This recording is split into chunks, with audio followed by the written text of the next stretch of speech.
What's up, fanboys and fangirls? Welcome back to another episode of TV Talk. This week we are wrapping up our coverage of Secret Invasion, episode 6. And everybody was happy. Everyone liked that. There was much rejoicing. So we're here talking about episode 6, titled Home, but we'll also kind of cover the entire season in general. First off, episode 6, what are your guys' thoughts? I think my expectations were just too high, according to the director. What were you actually about to do?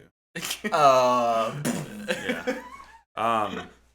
This may be a hot take. I don't know. Maybe the worst episode of television I've ever seen. Oh, dang. He has not watched Citadel. This is true. That's true. That's true. This is... Oof, man. It is bad. And I watched the CW shows way longer than I should have. And this is bad. Like, real bad. It feels You like... also haven't watched Iron Fist.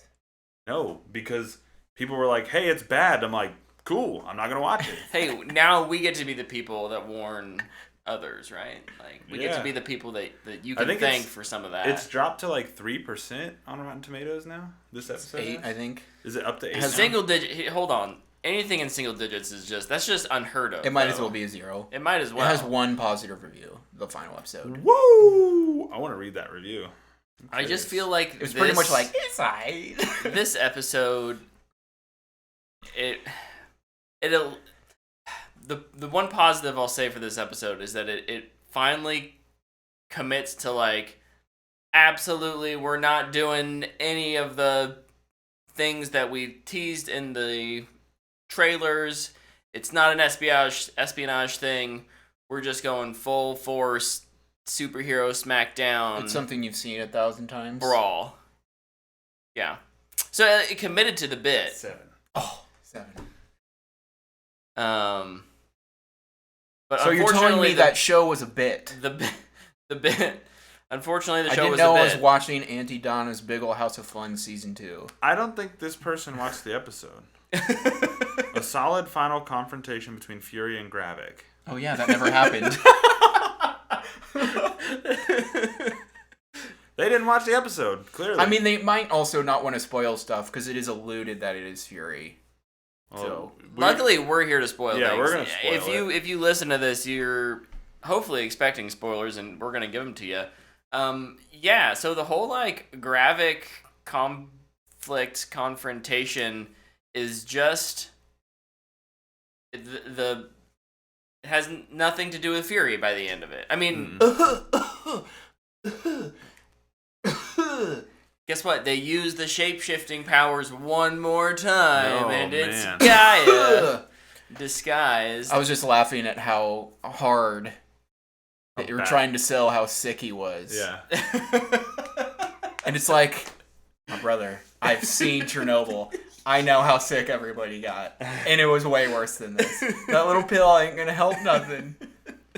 Side note, I'm actually gonna jump to, like, the very end real quick, because I just kind of mentioned it. Sure. How are all the normal humans not dead from radiation? From living in the radiation? Yeah, I don't know. If Rhodey's been there since Civil War... Bro, we don't ask those kind of questions around here. No, I'm asking it.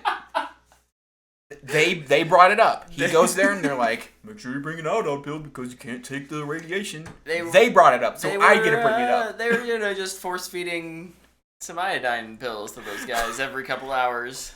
They're hooked up to iodine. It's IVs. just an IV. Yeah. Well, they got the good stuff straight into the vein. Dude, I gotta go back to the Gravik confrontation. Like, I don't understand. How does that kill him this time? He gets his face, like, shot off at one point, and then he gets blasted by Captain Marvel's power. And heart is destroyed or something. It goes through his stomach. He got a tummy ache. Close enough,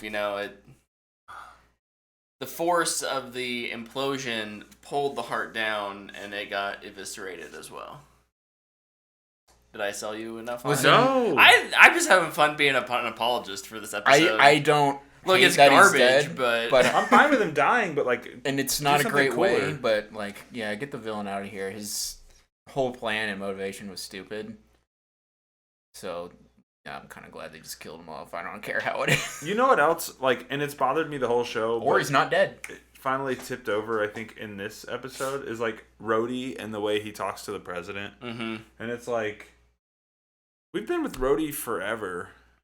And like in this show, he's totally different. But then we find out, oh, but he's been a Skrull the whole time. So it's like, then why is he so different in this than he is in everything else? Because he actually wasn't.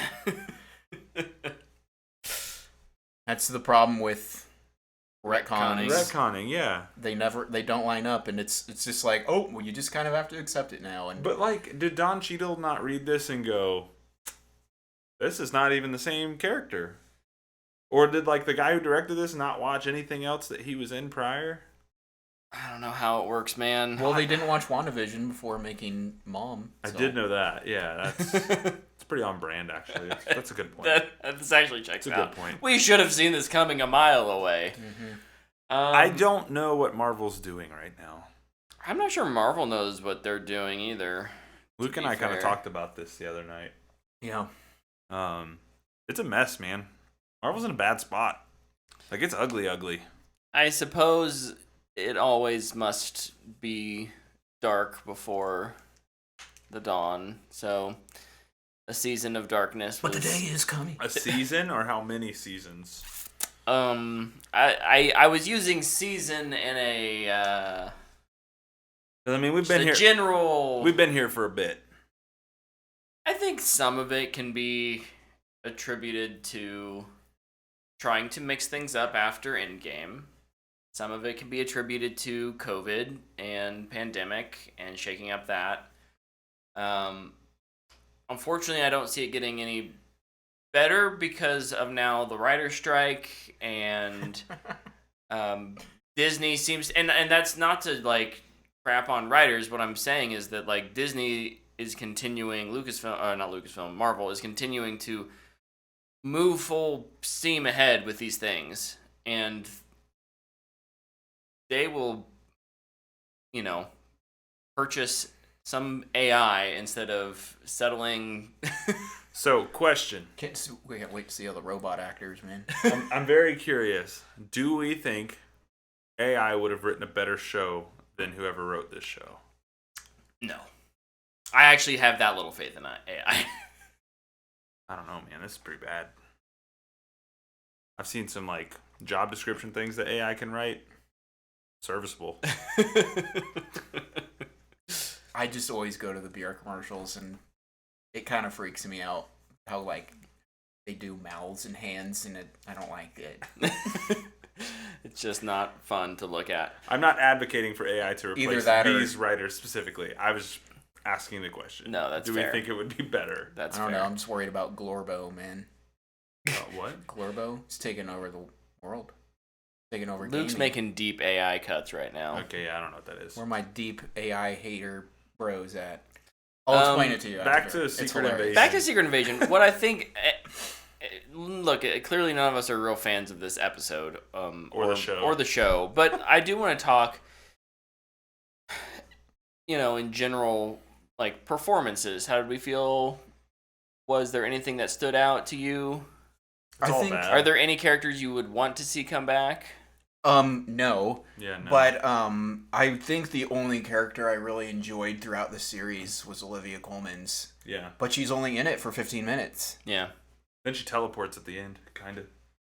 Goes from the hospital to wherever Gaia is in like 2 seconds, and you're like, okay. Just like that. Yeah. No, she is good. I would agree there. I think she. Yeah, she I mean, it's Olivia Colman. I think a lot like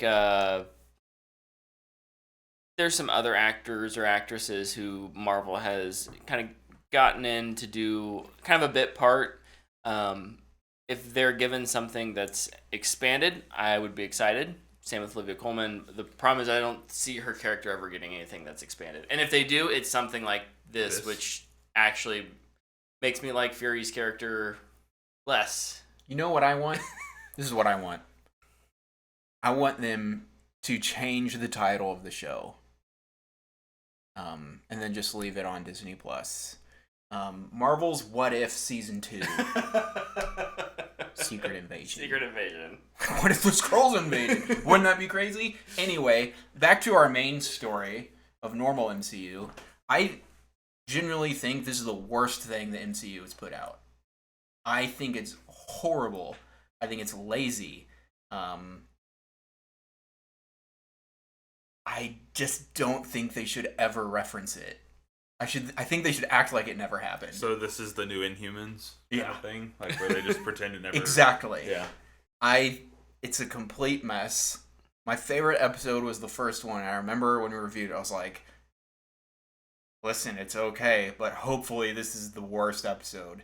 You know what? It consistently went straight down the hill from there. Yeah. And then at full speed crashed into a wall, and that wall happened to be the outside of a factory filled with bombs, and it blew up, and everybody got injured. Yeah, it's bad, man. I don't know.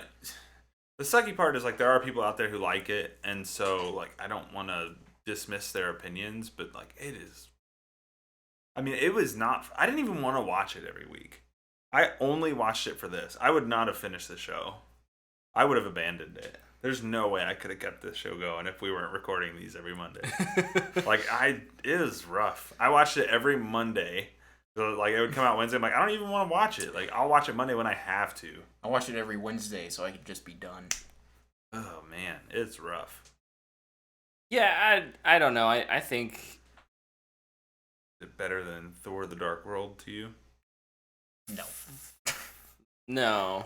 Thor the Dark World's at least over in 2 hours and 15 minutes or whatever it is. So is this. It's like 30-minute episodes. This might have like an extra 30 minutes of runtime on that. Yeah, not much. It is quick.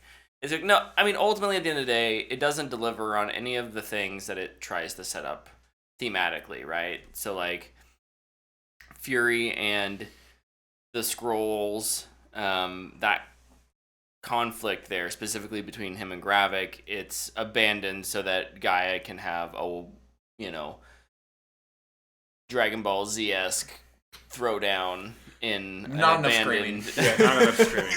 I do have questions about the end of this episode, though. And like the last... It tries to scene with make... Fury? I think what the other thing is, it tries to make... like, what it does do with Fury then at the end is introduce him with, like, Rhodey as... Like, it sets up Rhodey as this villain. And obviously it's not Rhodey. It's a Skrull who's imitating Rhodey. But that wasn't satisfying either. Ritson, the president, couldn't care less. Like, what a terrible person. And he's just like, we're gonna literally kill everybody, and if normal people get caught in the wake, okay. Okay. Oh my gosh. Awful. I didn't understand that. So, like, Fury has the conversation with him where he's like, yeah, well, we're gonna kill them all, blah, blah, blah, blah, blah. And then Fury is like, I'm gonna leave. Okay, peace. We're not going to address this. Like, Sorry, I made things worse. I'm just gonna bounce. But, like, why? So, what I don't understand about that scene, two things. One, I guess his wife is, like, the greatest diplomat the Skrulls have ever had. When did that happen? When was that a thing? She tried to kill you, bro. Like, what happened there? And then, he, like... So, after all of this, and everything that you've learned from how you interfered with the Skrulls, your decision at the end of this story is to say, I'm going to go negotiate peace for the Skrulls. And it's like, what? Like, did he learn nothing from any of this? It's just so dumb. It just doesn't go anywhere. The entire last little scene with Fury and his wife getting on the spaceship. Yeah, like, was just like a love scene. Why does no? It was the equivalent of He-Man. What did we learn in this episode? Because and then acting against it. There was no character development for anybody the entire show. No. Fury's in the exact same spot as he leaves. Literally. They just say, this is what we were supposed to do during the show. This entire season, the plot of this entire season should have been the pilot. Because then we deal with a secret invasion. Mm-hmm. But guess what? We don't ever deal with the secret invasion in the show. Know who actually secretly invaded? Fury. Because he secretly came back to Earth, started something, and then bounced. There's your secret invasion. Yeah. Fury acting like a dummy. The end of this show is like I felt dumb watching it. I can't imagine writing it. They felt smart. I don't know. I don't know, How man. is this passable? One smart fellow, he smelt a fart. But I just don't understand. I don't know. It's irritating how bad it is. Like I finished it and I was like, why did I watch this? I think why did I waste 3 hours? You know, here's my hypothesis. My hypothesis is that currently the MCU is trying to serve too many masters. Not doing a good job at any of them. Well, I don't disagree, but from his recent comments, he 100% thought he was writing a banger. That's true. Was the director one of the writers? Probably. I mean, he's the showrunner. He knows That's everything true. that's going on. That's true. I don't know. Yeah, I don't want to harp on this any longer necessarily, but at the end of the day, a big disappointment for me. It slid down from a straight to streaming to a dumpster fire. Same. It's a dumpster fire for sure. Same. For sure. And I think what's funny is the 2 shows that I have placed in the dumpster fire category this year are the 2 most expensive shows I think I've ever seen. Yeah. Outside Lord of the Rings, that are this year. Lord of the Rings last year was obviously good, but more expensive than either of these. But yeah, for this year. The showrunner was Kyle Bradstreet, the guy who wrote Mr. Robot. The director didn't have any writing credits on it. Okay, yeah. But I mean, he still directed it.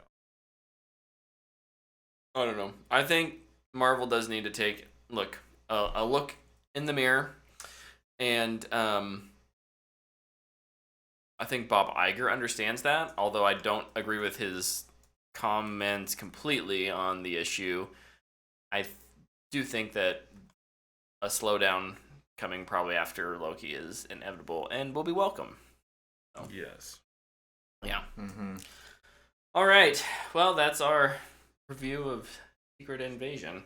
If you liked it, I'm happy for you. Yeah, look, anytime we all kind of end up bashing on something, or leaning hard critically on something, it's never to take away from any one person's enjoyment of that thing. So if you were a fan of this, I love it. I'm glad you enjoyed it. And, you know, our ears are always open. You can find us on the app formerly known as Twitter, Instagram, Threads. You can email us. What's Twitter? Never heard of it.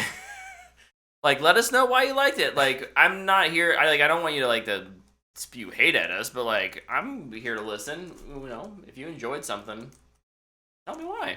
Happy to read it. So, because I am genuinely curious. Brett will see it. I probably won't because I'm bad at social media. What?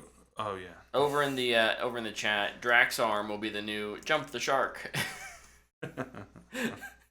Look, for what they were doing, I don't think the CGI looked horrendous. It just never looked. It was never gonna look good proportionally with how they were doing it. Anyways. Out of all the things that are bad in the episode, the CG was better than everything else.